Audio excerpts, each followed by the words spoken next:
Hello everybody. Lucas Clay here with the second installment of my Importance of Philosophy series. Once again I will be reading mostly verbatim from a website importanceofphilosophy.com.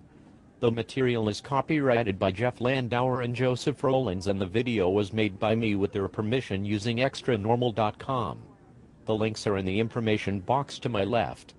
Check them out. Today we'll be talking about metaphysics. Let's begin. What is metaphysics? Metaphysics is the branch of philosophy responsible for the study of existence. It is the foundation of a worldview. It answers the question what is? It encompasses everything that exists, as well as the nature of existence itself. It says whether the world is real, or merely an illusion. It is a fundamental view of the world around us. Why is metaphysics important? Metaphysics is the foundation of philosophy. Without an explanation or an interpretation of the world around us, we would be helpless to deal with reality.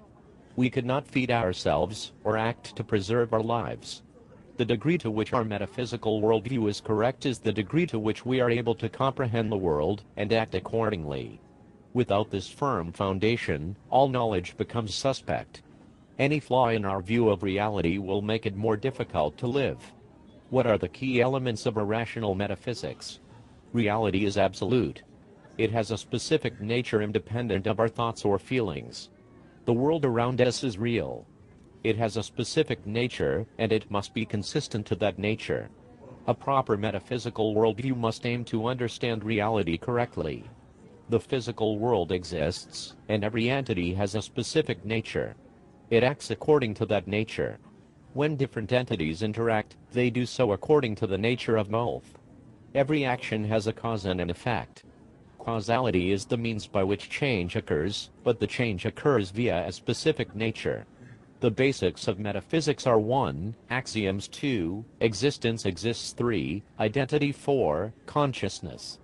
The specifics of metaphysics are 5, reality is absolute, the primacy of existence 6, causality 7, nothing and the technicalities are 8, contradiction 9, an entity is a sum of its parts 10, mental entities 11, the metaphysical versus the man-made. Number 1 axioms. An axiom is an irreducible primary. It doesn't rest upon anything in order to be valid, and it cannot be proven by any more basic premises.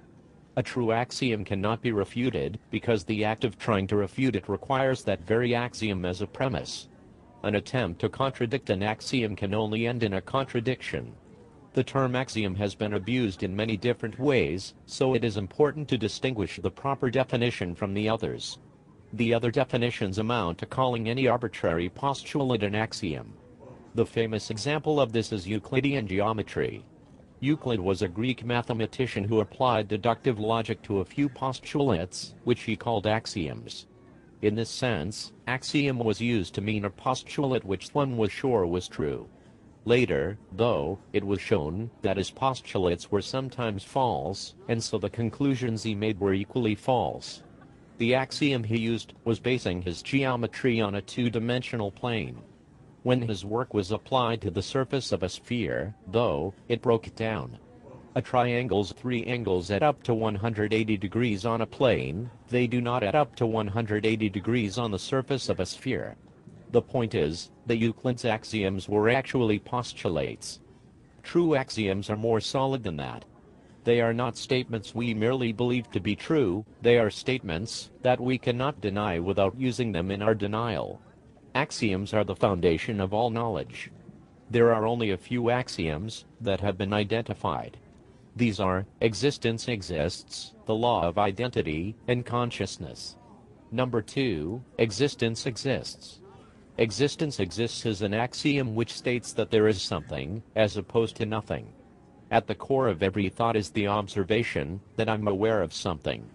The very fact that one is aware of something is the proof that something in some form exists, that existence exists, existence being all that which exists.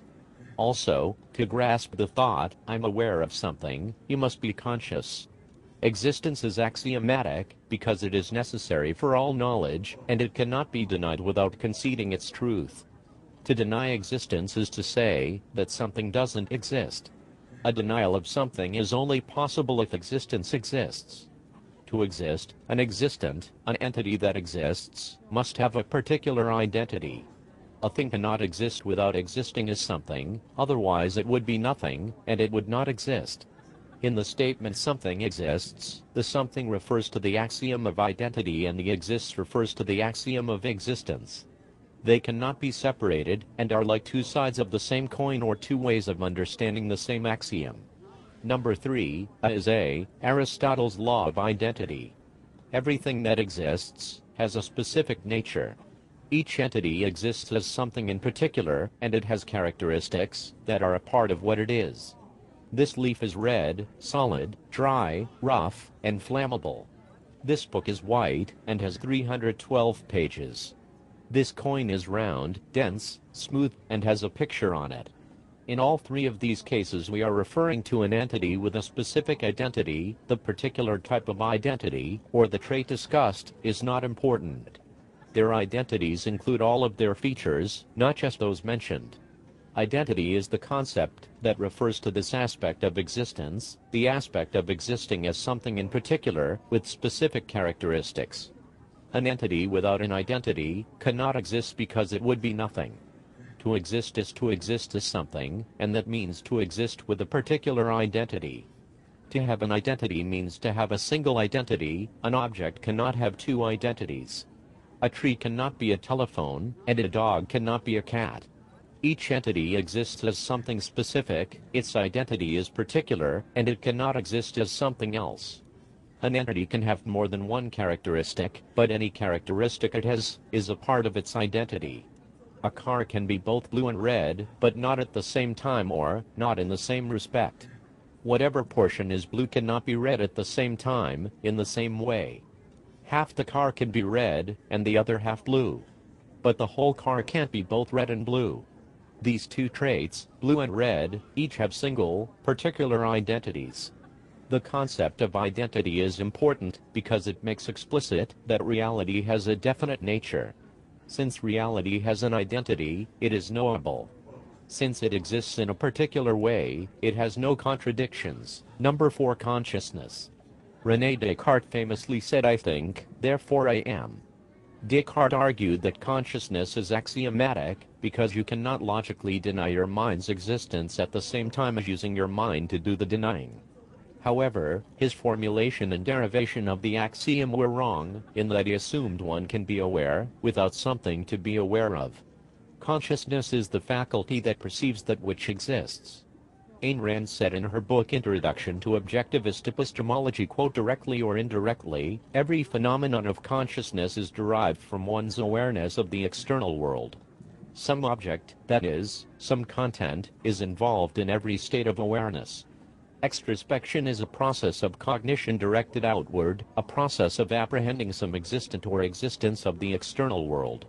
Introspection is a process of cognition directed inward, a process of apprehending one's own psychological actions in regard to some existent or existence of the external world, such actions as thinking, feeling, reminiscing, etc. A contentless state of consciousness is a contradiction in terms." End quote. Because to be conscious is to perceive something, consciousness requires something outside of itself in order to function, consciousness requires and is dependent upon existence. Further, a consciousness cannot merely be conscious of itself, as Descartes implied. To be a consciousness, it must be conscious of something external to itself. Only after it is conscious of something external can it identify itself. Like a car motor that generates electricity for its own use, it needs to be kick-started by something outside of it. It needs existence. As we are almost out of time, I will leave you with these words: remember to keep an open mind and always question everything, because without questions knowledge can't grow.